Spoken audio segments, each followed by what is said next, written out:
We are back to continue reading our read aloud book, The Menagerie, and I want to apologize. I am so sorry that we kind of stopped suddenly.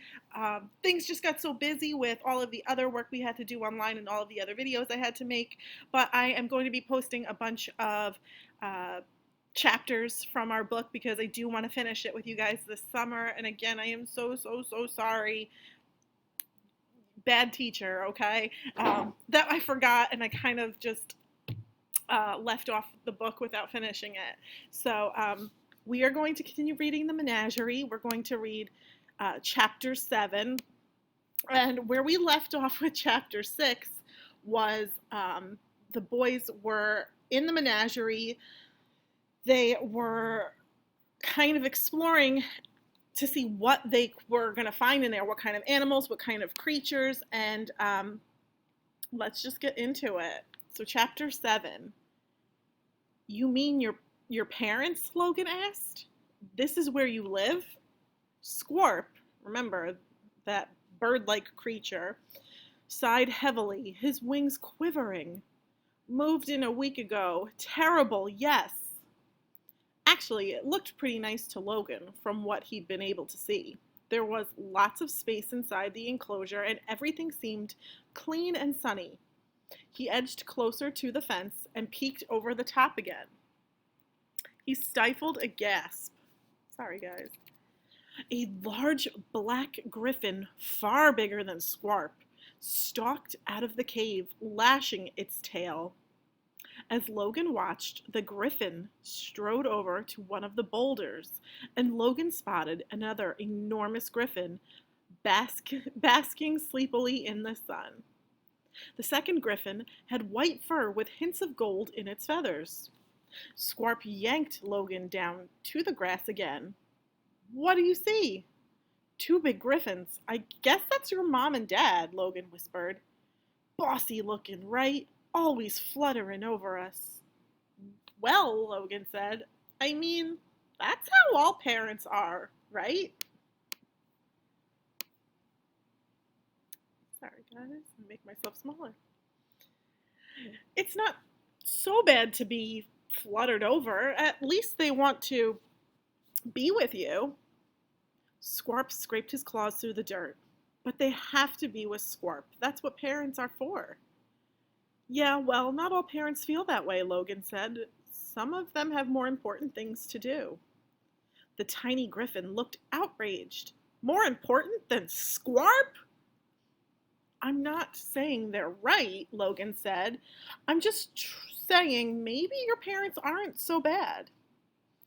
Should still give us treasure of our own and teach Squarp to fly. Not too young. Terrible. He snorted and clawed up the grass under his paws. Logan figured it was time to change the subject. So where are these awful dragons who won't share their treasure?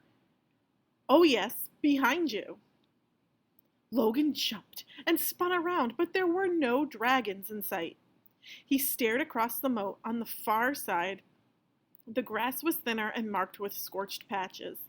There were more rocks and boulders, and the stony terrain grew steeper, leading up to the sheer rock wall in the distance, pitted with a few caves of different sizes. He didn't see any scales or smoke, though. Maybe the dragons slept during the day. Logan turned back to Squarp as the griffin cocked his head up at him. We go around to smallest dragons, Squarp suggested.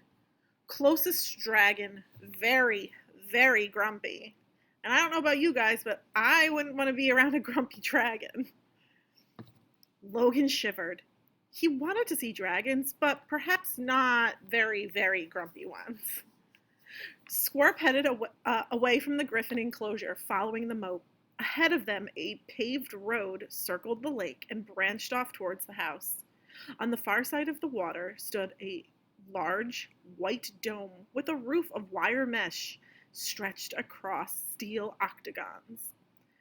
What's in there? Logan asked, nodding at the dome.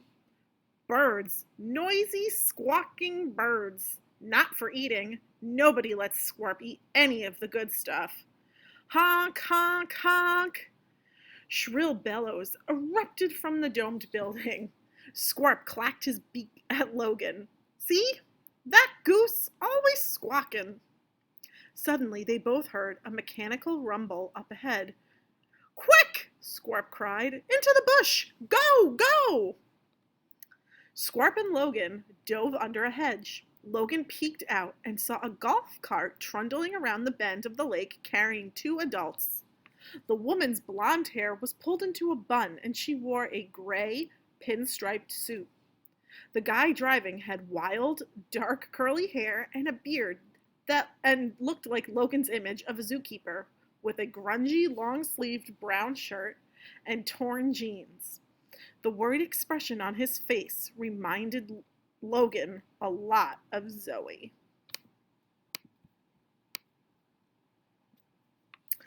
I know, but it doesn't make sense, the bearded man said as the cart drew closer. It's not like Zoe to make a mistake like that.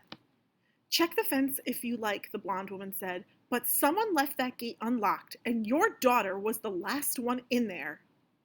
She must be working too hard, said Zoe's dad. We're all working too hard, said the woman. Her voice was clipped and polished, just like the perfect small pearls in her ears and on her rings. Except for Cobalt, obviously. If you'd let me commandeer some of his people. You know we can't, Melissa. He would never allow it, Mr. Khan sighed. They have enough to do with the Kraken, the Zartan, and the Kalipi. Besides, as Cobalt keeps reminding me, per their agreement with Snappa, they're really more like honored guests than employees. Ha! Melissa snorted. He always wanted to be treated like an honored guest when I was married to him, too. But The rest of what she said was lost as the golf cart moved out of range. Poor Zoe, Logan thought. He knew how terrible he'd feel if he'd messed up like that. He turned to Squarp. All right, what's Snappa? Fuzzy snoopers woke us all up to look in nooks and crannies of new den for no reason. Made humans very nervous. Intruder! Intruder! Intruder! Intruder! Logan clapped his hands over his ears. Think about when we have fire drills, how loud that is. That's probably what it sounds like. The voice bellowing in the air was as loud as 50 car alarms set off by a thunderstorm. So loud he didn't register what it was saying at first. What is that? He yelled at Squarp. Oh no! Squarp flapped his wings in a panic. Alert system! Guardians of the Menagerie, they smell intruder! Someone's breaking in? Logan glanced over at the moat. Someone already broke in. You! Intruder! Intruder! Intruder! Logan's heart started whacking around in his chest. We're so busted, he cried. Squarp, what do we do? Quick! Squarp nudged him in the direction of the nearest building, a ramshackle wooden structure near the lake. Run! And that is the end of Chapter 7. We will continue reading Chapter 8 in the next video. Hope you enjoyed!